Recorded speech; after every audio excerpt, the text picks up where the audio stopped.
Então, a gente vai começar falando sobre a história da mamografia, que é muito importante, porque se durante toda essa semana nós estamos falando da mamografia, da sua importância, das técnicas, e a gente está falando de todo o procedimento dela, é importante que a gente conheça um pouco a respeito da história da mamografia, ok? Então, pode passar, Hudson. Então, na verdade, a gente vai falar um pouco a respeito da história da mamografia e da evolução dos mamógrafos. Pode passar.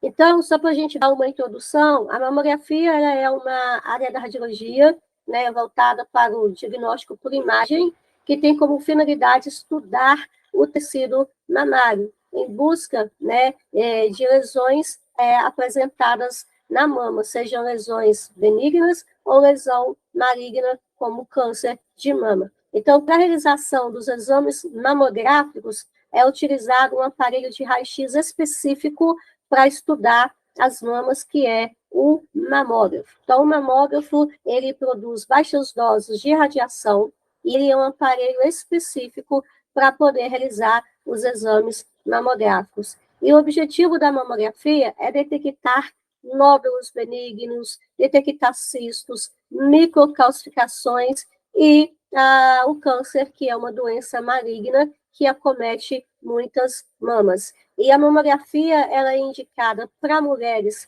acima de 40 anos e para homens também. Então, o câncer também ele pode acometer o homem. E muitos homens não sabem da importância de fazer a mamografia, né, na detecção do câncer de mama. Então, às vezes, quando fica sabendo, é porque já está apresentando algum sintoma, né, o paciente já é sintomático, e às vezes, né, a doença já está um pouco avançada. Então, de acordo com a nossa legislação aqui no Brasil, né, o exame é feito em mulheres acima de 40 anos, porque abaixo de 40 anos a mama tem alta densidade, ela é muito sensível, então essa alta densidade prejudica a resolução da imagem, criando áreas, né, muito densas, ok? Então, aqui no Brasil, é de acordo, né, com essa faixa etária acima de 40 anos. Pode passar?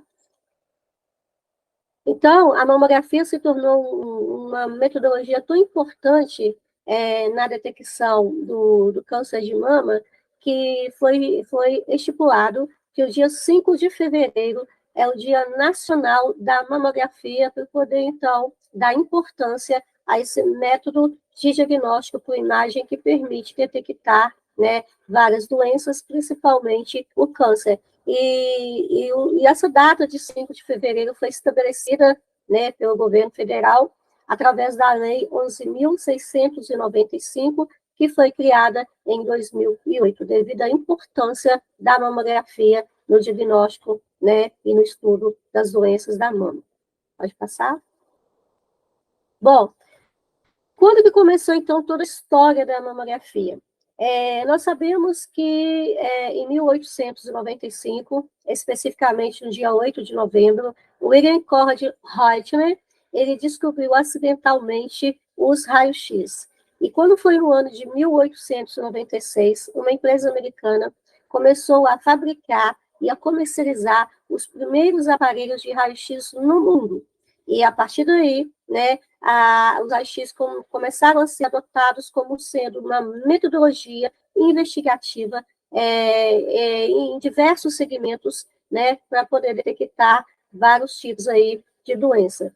E quando foi em 1913, né, o Dr. Albert Salomon, ele era um médico radiologista, cirurgião, ele realizando, né, pesquisas com mamas mastectomizadas, ele resolveu, então, fazer o uso da radiação X para poder ver se ele conseguia, então, ter uma visualização assim, mais ampla das estruturas mamárias, de lesões encontradas aí em mamas mastectomizadas. Então, ele introduziu essa aplicação, ele introduziu os raios-x nas suas técnicas para poder investigar, né, lesões aí em mamas mastectomizadas. Então, em 1913, o Dr. Albert Salomon, ele introduziu a ideia da mamografia. Pode passar.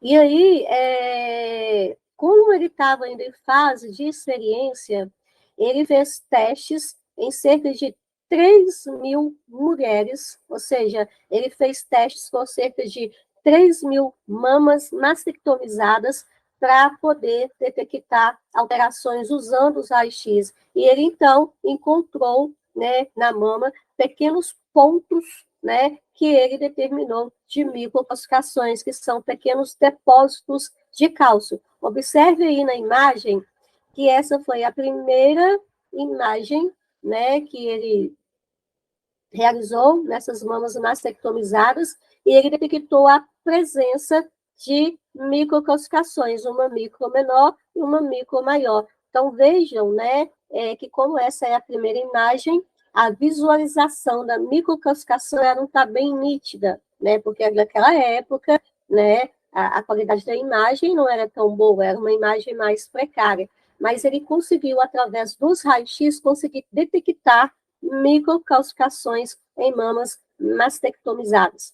Pode passar? E aí, né, então, quer dizer, ele começou todo o estudo, né, da mamografia em 1913. Quando foi em 1930, né, foi realizada a primeira mamografia, né, na incidência médio-lateral, né, pelo Dr. Stafford Warner, que era um médico radiologista americano que residia em Nova York. E naquela época, então, né, após ele ficar sabendo de toda essa ideia do Albert Salomon usando a radiação, né, para detectar doenças mamárias, ele resolveu então testar essa técnica dos raios-x também e realizou então a primeira incidência mamográfica no mundo, que foi uma incidência médio-lateral, ok? E naquela época ele usou uma tensão em torno de 50 a 60 kV e usou uma corrente de 70 mA e um tempo de 2 segundos e meio para poder realizar a primeira técnica mamográfica. Pode passar? E aí, a imagem que se tem, né, dessa primeira imagem gerada na posição médio-lateral oblíqua, que na verdade, de fato, foi a primeira imagem mamográfica realizada, tá? Porque aquela com o Dr. Albert Salomon foi o teste. Agora, a primeira incidência mesmo realizada foi pelo Dr. Warner, né? E essa imagem, ela foi realizada em 1939, que foi uma imagem de uma mama densa e normal. Observe aqui que até as costelas da paciente a gente conseguia ver nessa imagem. E a imagem que a gente tinha, a qualidade dela não era muito boa, a mama apresentava uma densidade normal, mas a imagem ela não foi muito boa, porque naquela época o recurso era bem diferente de hoje, a imagem ela perdia muito em detalhes e em resolução. Pode passar? Então, essa foi a primeira imagem.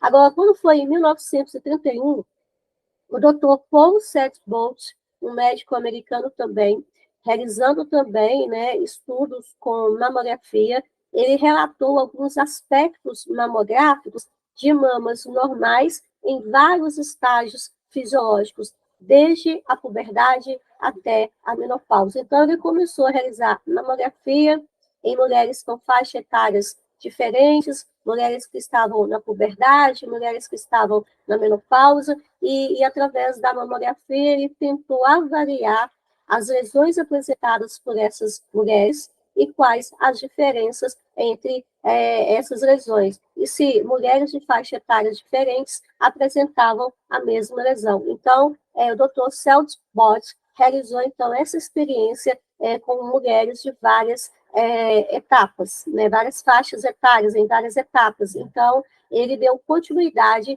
ao trabalho do Dr. Warner, que iniciou em 1930.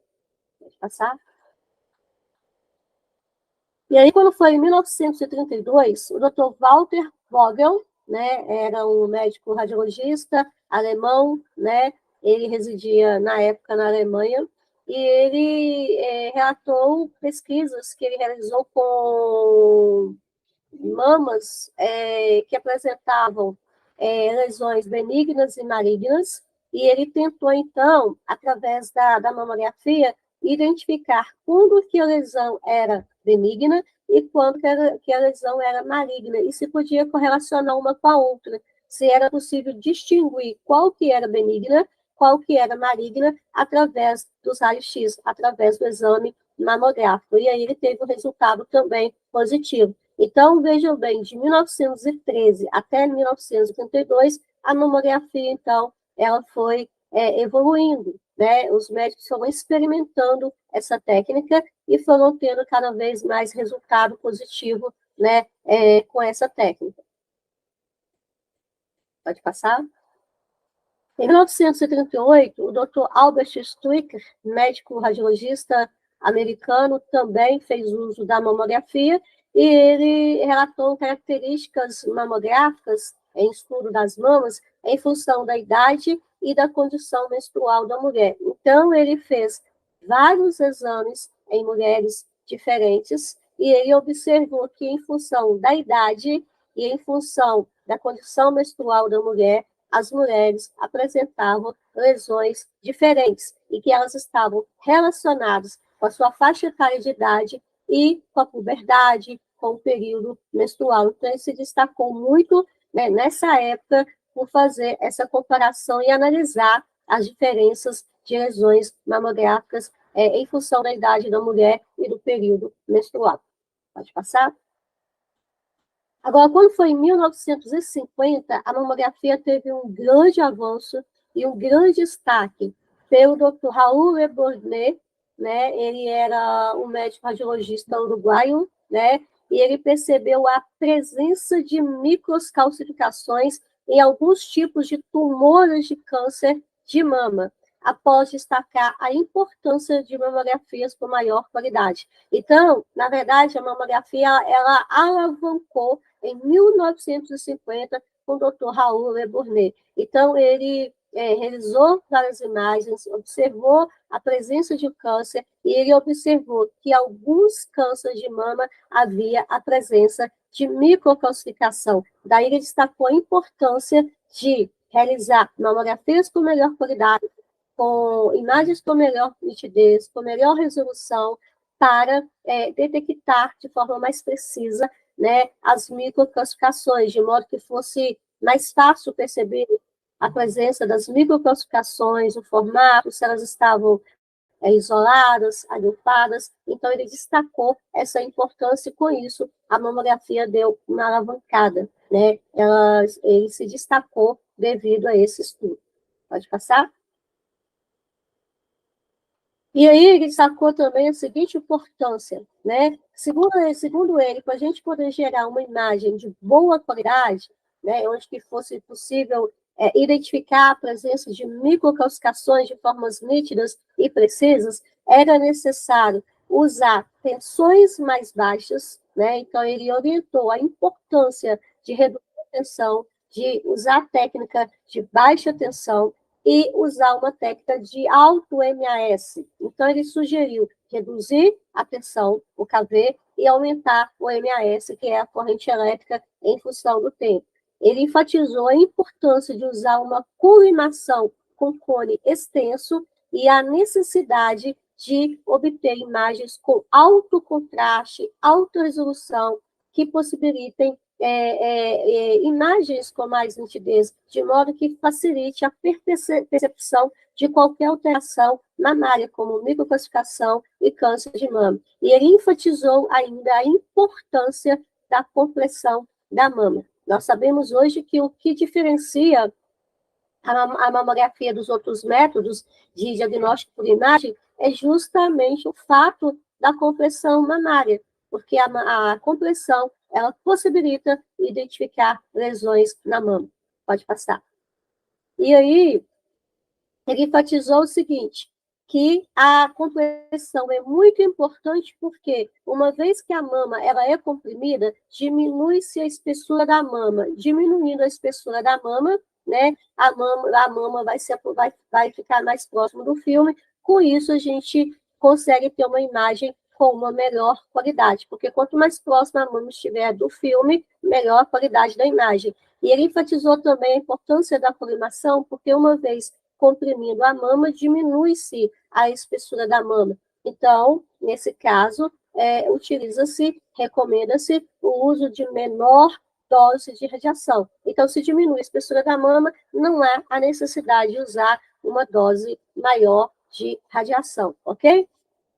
Outra é que, uma vez que, pode voltar um pouquinho, uma vez que espalhando, comprimindo a mama, espalha-se mais os tecidos da mama, né, reduz o movimento da paciente, restringe, de fato, a movimentação da mama. E uma vez que faz a compressão, diminui a espessura da mama e distribui-se uniformemente os tecidos mamários. Com isso, aumenta-se o contraste, a nitidez e facilita a percepção de qualquer alteração na mama. Então, por isso que é importante, e naquela época ele já percebeu a importância da compressão e já destacou a importância que se deve dar à compressão. Pode passar? E aí, gente, olha só, na época, esse foi o tipo de mamógrafo, né, que o Dr. Warner utilizou, depois o Dr. Self-Bot, né, e depois esse médico uruguaio, né, que utilizou, né, esse tipo de mamógrafo. Então, quando, né, foi realizada a primeira imagem pelo Dr. Self-Bot, em 1939, que foi da incidência médio-lateral, naquela época a paciente ela ficava deitada na mesa de exame, e aí, então, aproximava-se o tubo de raio-x da mama, tá? Quando eles passaram a fazer a crânio-caudal, a paciente ficava na posição ortostática, de frente para o aparelho, então, naquela época, o colimador era em formato de cone, conforme vocês podem observar aí, e o raio, então, era centralizado para a mama na posição crânio-caudal.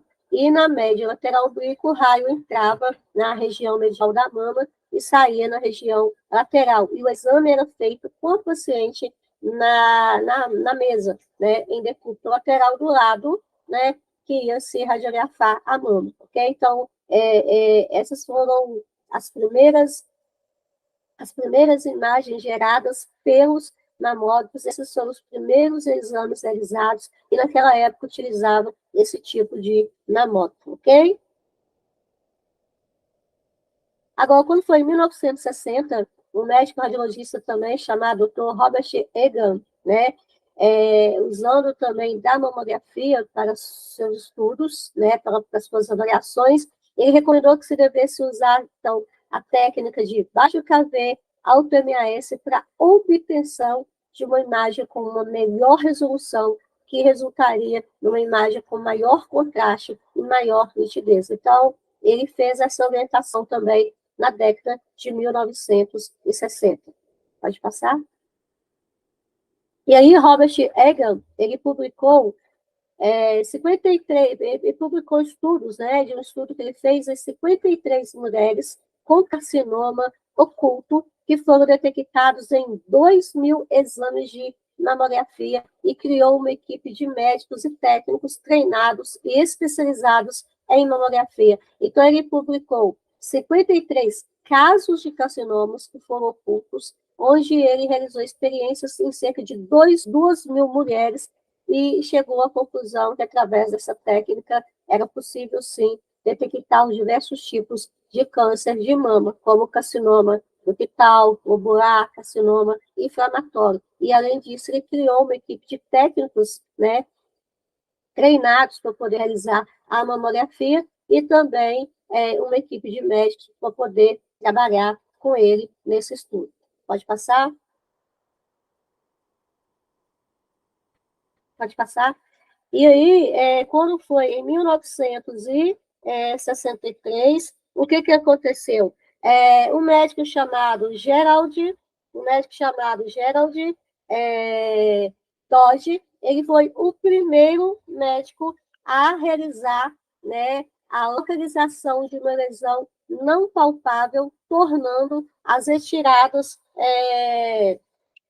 no tecido, né, menor. Então, nessa época, ele realizou também uma série de estudos para poder localizar lesões não palpáveis, e ele observou que, através dos raios-x, era possível, sim, detectar uma lesão que ainda não era palpável. E hoje a gente sabe que uma das vantagens da mamografia é que ela permite detectar, né, por exemplo, câncer não palpável, nódulo não palpável, 2 anos antes dele se tornar palpável. Então, nessa época, ele já enfatizou a importância, né, de uma imagem com boa resolução, ok?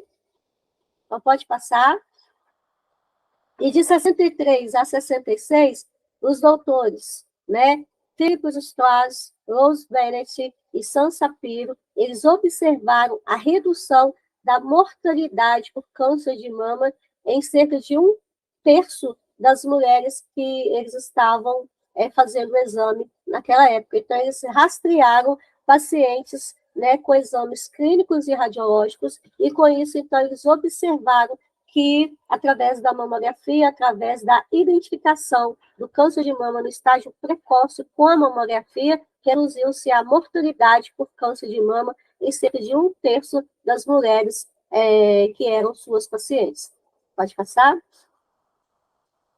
E aí, quando foi em 1965, Charles Gros, que era um médico radiologista francês, ele desenvolveu a primeira unidade, né, dedicada para mamografia, que engenhosamente esse aparelho apresentava um tubo de raio-x de molibdênio, né, com cerca de 0,7 milímetros de ponto focal, diferenciando dessa forma as estruturas mamárias. Então, nessa época, ele criou essa unidade e usou um aparelho, né, que usava o molibdênio como elemento químico para a produção dos raios-x. E como a área focal, né, era de 0,7 milímetros, ele observou que com isso era possível diferenciar uma estrutura anatômica da outra e com isso perceber quaisquer alterações ali apresentadas, ok? Pode passar. E em 1966, houve uma grande evolução da mamografia, que foi quando a GE ela criou a primeira máquina, ou seja, o primeiro mamógrafo, né, para ser comercializado. E era um tipo de mamógrafo, conforme vocês podem observar na imagem, que tinha um tripé, aí tinha o cabeçote, onde ficava, né, o tubo de raio-x, e aí tinha o colimador, que é como se fosse o cone, ele era mais estreito, né, na região superior, e na região inferior, que ficava próxima da mama, era mais alargado, então era em forma de um cone mesmo. Então, colocava a mama em cima de um suporte de madeira, posicionava-se a mama, fazia a compressão, né, com esse colimador em forma de cone, e aí realizava-se então, as imagens nas incidências crânio-caudal e média lateral oblíqua. Então, a GE foi a primeira a criar um aparelho de mamografia já, né, com essas evoluções. Na verdade, os outros médicos já usavam a técnica de raio-x, que eles deram o nome de mamografia, e criaram o seu próprio aparelho. Agora, a GE mesmo, ela criou o primeiro aparelho da sua marca em 1966. Pode passar? Agora, quando foi em 1967, uma equipe da GE projetou uma unidade básica incorporando um espectro de raio-x mais específico e um tubo para obter melhor foco no tecido mamário. E por meio da implementação de um filtro de alumínio, esse aparelho produziu imagens de melhor qualidade do que as mamografias improvisadas que eram obtidas por aparelho de raio-x da época. Então, o que acontece? Naquela época, desde o Dr. Albert Salomão, quando eles iniciaram todo aquele estudo, né, eles usavam raio-x, eles realizavam algumas imagens do aparelho de raio-x convencional, foram melhorando o aparelho, foram adaptando a mamografia, correto? Eles usavam um aparelho que eles fizeram adaptações e passou a chamar, né, aquela técnica de mamografia. Agora, a GE, né, ela foi a primeira a fabricar um mamógrafo no mundo, um aparelho mesmo próprio para realizar estudo da mama, não uma adaptação a um aparelho de raio-x, ok? Então, Em 67, ela teve uma grande evolução com essa unidade básica aí, criada, né, pela equipe da GE. Pode passar? Agora, em 1970, os médicos Pierce e Butter utilizaram ecrãs de alta definição e filmes industriais, né, para poder fazer, né, esses testes na mamografia, e observaram que, com isso, conseguiram reduzir níveis de radiação ao usarem ecrãs de alta definição e filmes industriais. E, neste aspecto, a Kodak e a DuPont proporcionaram uma grande contribuição técnica, né, para a fabricação dos filmes radiográficos e melhoria dos ecrãs também. Pode passar? E em 1971, né, iniciou-se a história da mamografia no Brasil. Foi quando o Brasil adquiriu o primeiro mamógrafo e trouxe essa técnica aqui para o Brasil, tá? E toda a história da mamografia está associada ao IBCC, né, que é o Instituto Brasileiro de Controle do Câncer. Então, em 71, né, essa metodologia passou a ser utilizada aqui no Brasil. Pode passar? E os médicos, doutor Sampaio Góes Júnior e o seu pai, doutor João Sampaio Góes, foram os médicos que trouxeram, né, a mamografia no Brasil, que adquiriram o primeiro mamógrafo e trouxeram aqui para o Brasil. E realizaram, né, as primeiras técnicas mamográficas aqui no Brasil, e para isso, né, eles fizeram um curso com Charles Góes, e eles, então, foram treinados para poder aplicar essa técnica aqui no Brasil. Então, toda a história da mamografia aqui no Brasil começou em 71, e foi no mesmo ano, né, do lançamento da tomografia computadorizada. Pode passar? E em 74, Myron Mozovics e seus colaboradores apresentaram resultados preliminares sobre rastreamento mamográfico e chamaram a atenção sobre a capacidade da mamografia em diagnosticar câncer em sua fase inicial. Então, nessa época, ele percebeu que, através da mamografia, era possível detectar câncer no estágio precoce. E uma vez que fosse feita essa detecção, as chances de tratamento e cura da paciente seriam bem maiores. Então, ele chamou atenção, né, em relação à facilidade, né, da mamografia detectar câncer no estágio inicial. Pode passar? E quando foi em 1980, a GE desenvolveu os primeiros equipamentos, os primeiros mamógrafos motorizados para compressão, porque até então, né, a própria pessoa fazia a compressão manualmente. Aí, quando foi em 80, a GE criou uma compressão motorizada. Ela era movida a motor para poder fazer a compressão mamária. Pode passar? E aí, Coppens e De Luca descreveram, nessa mesma época, o método do sistema de marcação pré-operatória, onde eles usavam uma agulha metálica, né, para lesões não palpáveis, para eles poderem delimitar aquela área, né, onde houvesse uma suspeita de uma lesão não palpável, para poder distinguir das outras estruturas da mama. E as agulhas que eu usava para poder fazer essa marcação eram chamadas de agulhas de Coppens, né, em homenagem ao Coppens de Lucas, que criaram essa agulha para poder marcar essas regiões. Então, eles usaram esse agulhamento metálico, né, de lesões não palpáveis na mamografia. Pode passar? E em 1980, a Fujifilm ela desenvolveu o primeiro mamógrafo CR do mundo. Então, vejam só, desde 1913, né, até 1979, a mamografia convencional passou por várias evoluções, ok? Quando foi na década de 80, né, foi lançada a mamografia CR, ou seja, a mamografia semi-digital, ok? E aí, a Fuji foi quem desenvolveu o primeiro mamógrafo CR do mundo.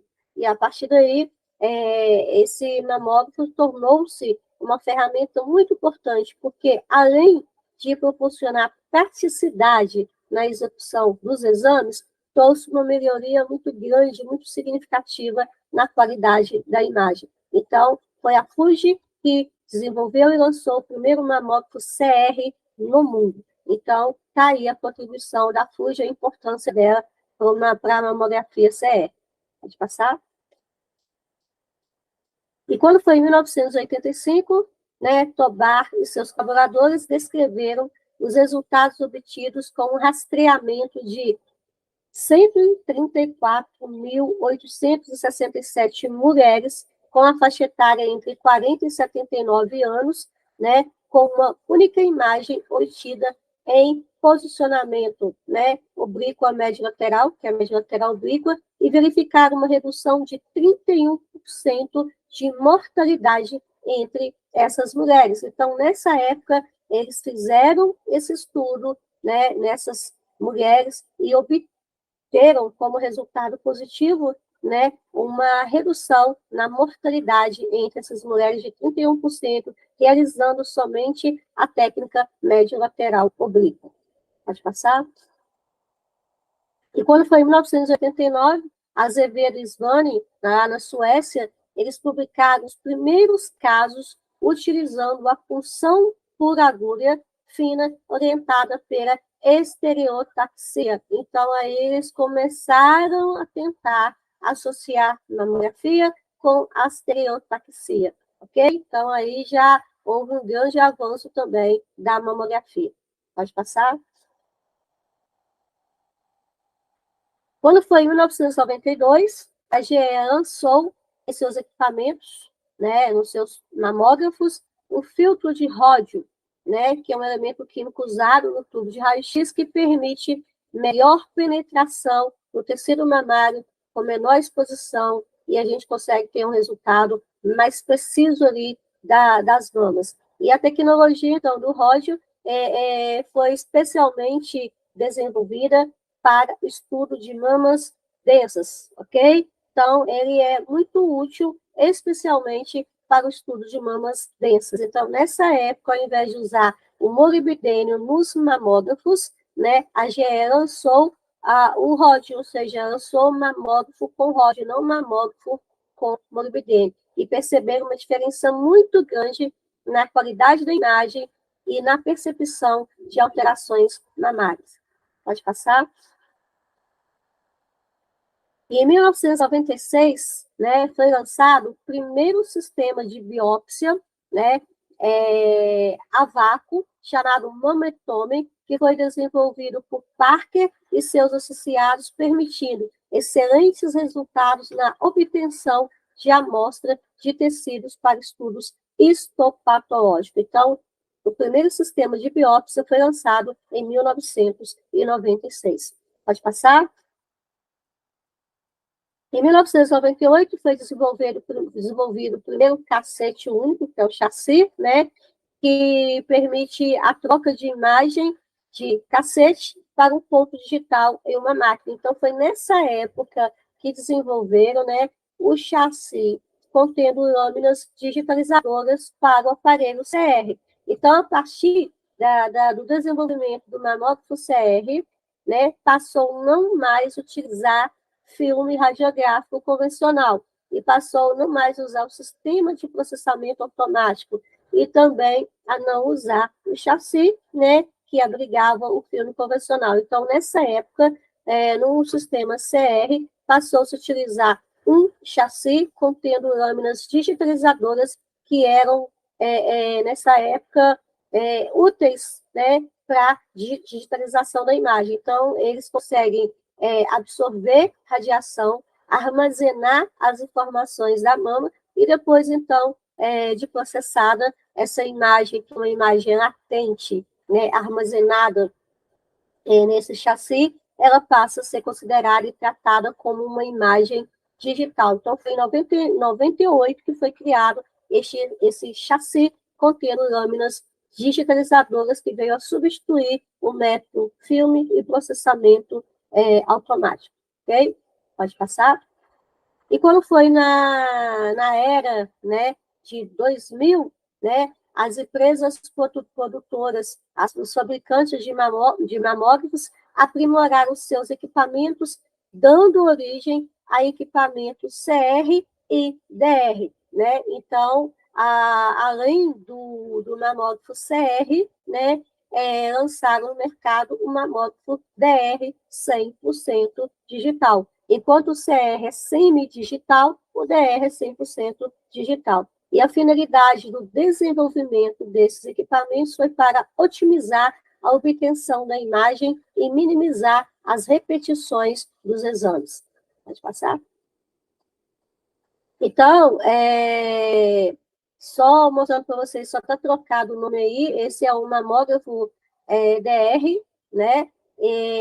Foi um método que veio assim para trazer bastante auxílio, né, no exame mais completo, com uma imagem com maior resolução, porque, pode passar, porque da mamografia convencional para o método digital, semidigital CR, já houve uma evolução muito grande, né? Esse método, além de proporcionar uma maior praticidade na execução dos exames, proporcionou uma melhoria de 100% na qualidade da imagem em relação à imagem analógica. E aí, com a chegada do sistema DR, né, ele trouxe ainda mais melhorias no método de exame, na obtenção da imagem, cujas imagens, né, ainda vieram assim, para poder proporcionar melhor precisão no diagnóstico. Então, assim, essa melhoria na qualidade da imagem com o sistema DR, né, veio aí realmente para poder revolucionar e trazer mais benefícios aí nos exames das mamas. E em 2000, que foi fabricado primeiro a mamógrafo DR, ele era chamado de Cenográfico 2000D. Foi o primeiro mamógrafo DR fabricado no mundo. E ele foi aprovado pela FDA, né, em que notou-se a importância desse aparelho e as melhorias que ele ia trazer para essa metodologia que é a mamografia. Então, o equipamento de mamografia digital de aquisição direta, né, DR, é composto por um gerador de raio-x com características semelhantes ao do sistema convencional. Só que, né, no método DR, ao invés de usar um chassi com lâminas digitalizadoras, esse método foi substituído por placas digitalizadoras que ficam, né, abaixo do book. Então, esse sistema ainda apresenta, né, melhorias grandes e valiosas em relação à metodologia CR. Pode passar? Então, o primeiro mamógrafo DR era chamado de cenográfico.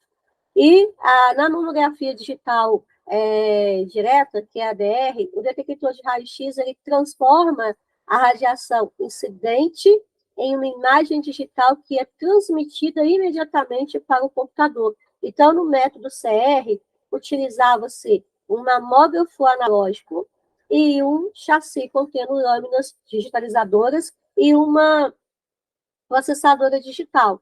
Então, gerava-se a imagem nesse chassi, a imagem, então, era analógica, após ela ser digitalizada, né, pela processadora digital, pela leitora, ela se tornava uma imagem digital, por isso que a gente chama de imagem semidigital. Com a criação do Cenograph, em 2000, que é o primeiro aparelho DR no mundo, essa metodologia da utilização de chassi contendo lâminas digitalizadoras e processamento digital foi substituída, né, por placas digitalizadoras. Então, ao invés de usar o chassi que tivesse que digitalizar a imagem depois, assim, nessa metodologia, assim que a radiação incide na mama, que incide nas placas detectoras que tem logo abaixo, né, do book, a imagem ela é transformada em um sinal elétrico enviado para o computador e na hora, né, a imagem aparece de forma digital no monitor do computador. Então, com essa metodologia, apresentou-se maior praticidade na execução do tempo, do exame, né, menor tempo também na execução do tempo e uma melhoria bem significativa na qualidade da imagem em relação à imagem CR. Então, houve esse grande avanço aí com a mamografia DR. Pode passar? Isso aqui só está trocado o nome aí, tá, gente? Mas esse é o mamógrafo CR e aquele que eu mostrei primeiro é o mamógrafo DR, né? Que trouxe melhorias e vantagens em relação ao CR. Pode passar? E na mamografia digital, né, foi lançado também ainda em 2000 o aparelho de tomossíntese, né? A professora Luciana essa semana até falou um pouco sobre tomossíntese, mas amanhã, né, a Juliana vai estar falando para a gente sobre tomossíntese. A gente vai ter uma palestra só sobre tomossíntese para a gente ver a importância dessa nova técnica. Então, em 2000, eles lançaram a tomossíntese, né, que são imagens adquiridas em vários ângulos, né, que são imagens reconstruídas em cortes finos de alta resolução que podem ser estudadas, o que permite um diagnóstico mais preciso. Então, na era ainda, né, dos anos 2000, foi lançada a tomossíntese, ok? Pode passar. E a tomossíntese, então, ela promove um aumento, né, da sensibilidade da mamografia e permite a distinção entre imagens verdadeiramente suspeitas e aquelas provocadas por sobreposição de estruturas. Então, a tomossíntese veio mesmo aí para poder revolucionar, né, e permitir também um diagnóstico mais preciso. Pode passar?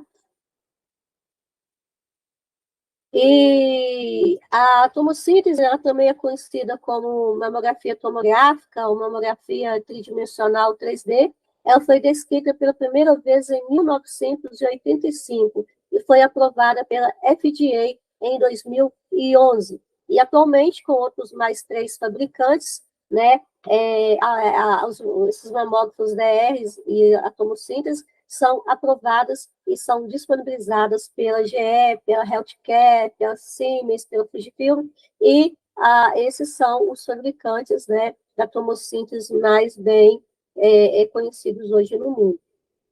Pode passar?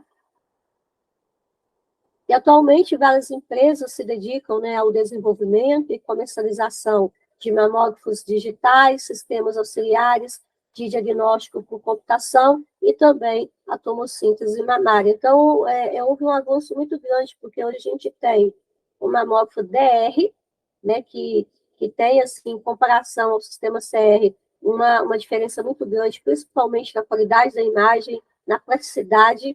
E a gente tem agora a tomossíntese, que através da obtenção de imagens em vários ângulos, a gente consegue também ter uma melhor visualização de lesões mamárias, melhor identificação, imagens com melhor resolução e um resultado mais preciso.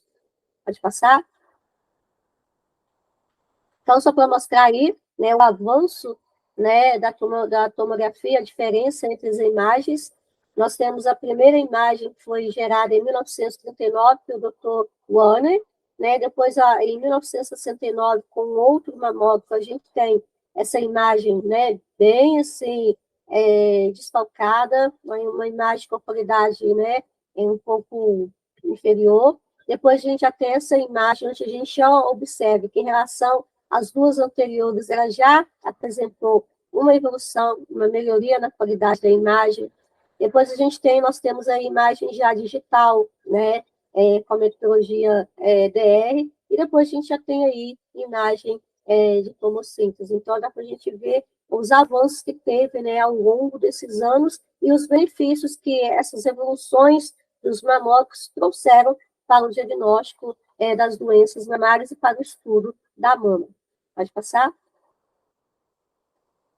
Então, gente, é bom destacar que hoje, né, os grandes fabricantes, né, dos mamógrafos DR, né, da tomossíntese, são a GE, a Toshiba, a Logic, Siemens, Philips, né, que através, né, deles é possível hoje a gente ter essas metodologias aí que vêm trazendo aí grandes benefícios para o estudo das mamas. Então, né, essas empresas são muito importantes nessa evolução aí que teve da mamografia desde 1913 até os dias atuais. Pode passar? Então é isso. Agora, só para a gente finalizar, é bom a gente falar também de alguns marcos históricos, né, dessa evolução toda, dessa história da mamografia, que quando foi em 1976, nesse ano, né, ensaios clínicos apontaram que a cirurgia conservadora de mamas, acompanhada de radiação, poderia ter resultados similares à mastectomia radical. E em 1993, foi descoberto o gene BRCA1, ligado também ao câncer de mama, tudo isso, né, devido ao uso das radiações que proporcionou esse marco histórico em toda a história da mamografia, ok? Mas, pode passar? E no mais é isso aí, né? Eu queria agradecer a todos vocês, né? Por estarem aqui conosco, né, em plena noite de sábado, né, estudando, né, buscando conhecimento, e essa palestra é mais para falar mesmo da evolução que a mamografia teve, né, ao longo desses anos, desde 1913, para a gente ver os médicos que estiveram envolvidos, né, nesse estudo, e também a gente acompanhar a evolução que ela trouxe de melhoria para nós dentro da mamografia. Então, sim, a evolução realmente foi enorme, né? A gente começou com um aparelho analógico, onde podia realizar só uma imagem média lateral, e hoje a gente tem aí mamógrafo DR e temos tomossíntese, ok? Então, é isso aí, pessoal. Então, obrigado aí pela presença, ok? Hudson, você já colocou a lista de presença aí para o pessoal? Já, né? Já colocou. Então, o Hudson colocou aqui para mim uma pergunta Dariana Souza Vieira, né? Na verdade, não é uma pergunta, acho que foi um comentário. Ela falou que o primeiro trabalho dela era com compressor manual, né? E tinha um outro aparelho também, que quando dava problema, esse aparelho de compressão manual era para salvar, ainda funcionava perfeitamente. Então, acho que ela quis dizer que o primeiro aparelho que ela usou era uma compressão manual, né? Que realmente no início, nos primeiros mamógrafos, essa compressão era manual, até que a GE criou uma compressão motorizada, ok? Ok, muito obrigada, Viviana, pelo seu comentário.